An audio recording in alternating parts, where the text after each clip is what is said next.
Acabei de ler o livro Véspera, da escritora mineira Carla Madeira, e ele é um romance que escolhe incomodar, te bagunçar. O livro que não tem medo de deixar o leitor suspenso, desconfortável, sem respostas, sem um fim claro. O livro acabou mesmo? Olá, meu nome é Rodrigo, sou psicólogo, trabalho com psicanálise e algumas vezes eu faço análise sobre psicanálise e literatura. O livro Véspera não se trata apenas de um drama familiar qualquer. Não é uma história sobre um sequestro, sobre culpa ou sobre uma criança abandonada. É uma narrativa do que acontece antes do abismo. Sabe aquele momento que a gente está prestes a mudar completamente a nossa vida? O livro é sobre aquelas pequenas rachaduras que vão se acumulando até que tudo se quebre, muitas vezes sem chance de conserto. Tudo isso porque a gente não soube se posicionar, se colocar, dizer ao outro o que pensamos, agir de maneira pertinente. A estrutura do romance é espelhada, passado e presente se cruzam, se misturam, linhas que não se encontram, mas refletem a confusão da vida. Eu, de fato, achei nessa questão temporal de princípio, meio e fim, o livro um pouco confuso.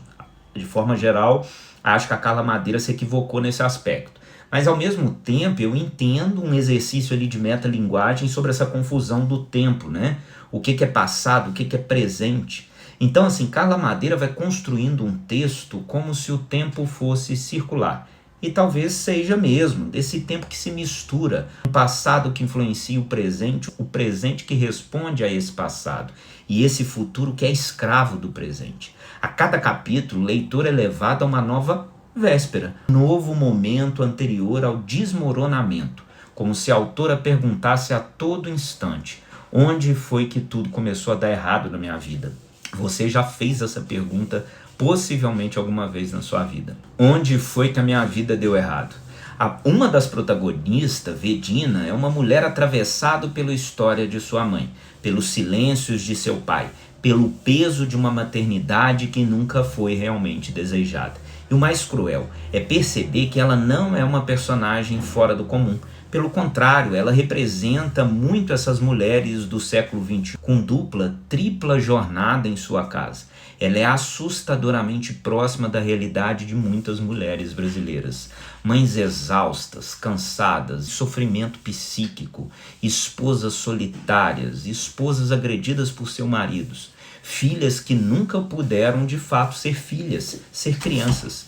Mulheres que carregam todos os dias o peso de ter que manter o mundo de pé, enquanto ninguém pergunta se elas ainda têm. É um livro que vale a pena a leitura.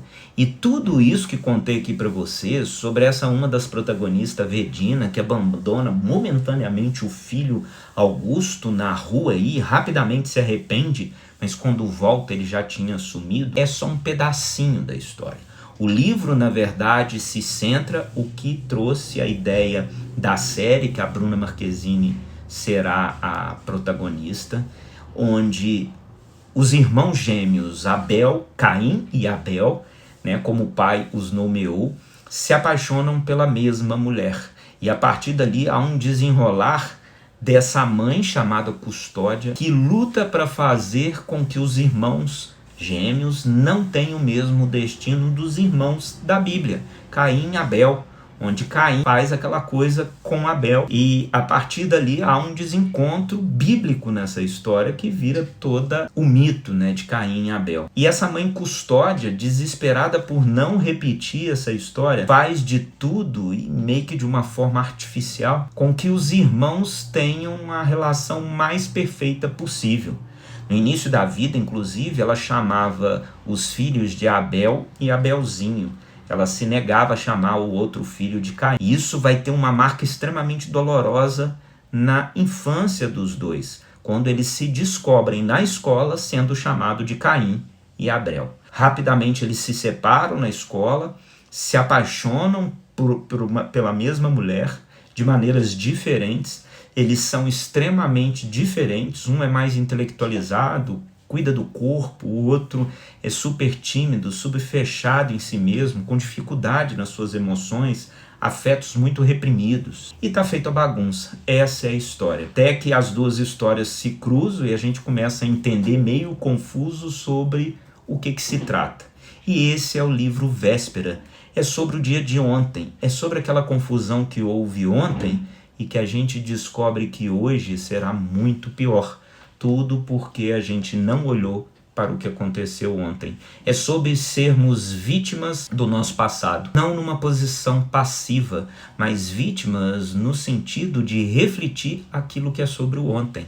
Essa é a grande questão daquilo que dói, dessa véspera que é irreversível, que a gente só pode olhar, nada pode fazer. Carla Madeira escreve com precisão e coragem. Não busca agradar, não busca organizar, trazer verdades. Ela bagunça, ela destoa da verdade.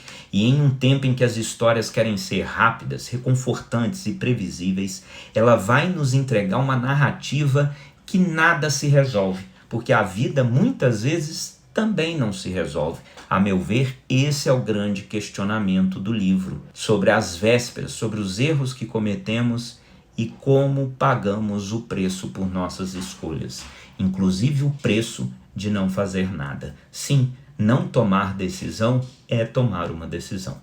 E você, conhece a leitura? Coloca nos comentários dos meus vídeos o que você achou desse maravilhoso livro da Carla Madeira. Discorre aqui pra gente, continua, traz ideias. E você que não leu, só te digo isso, leia, vale a pena. Um grande abraço, tchau, tchau.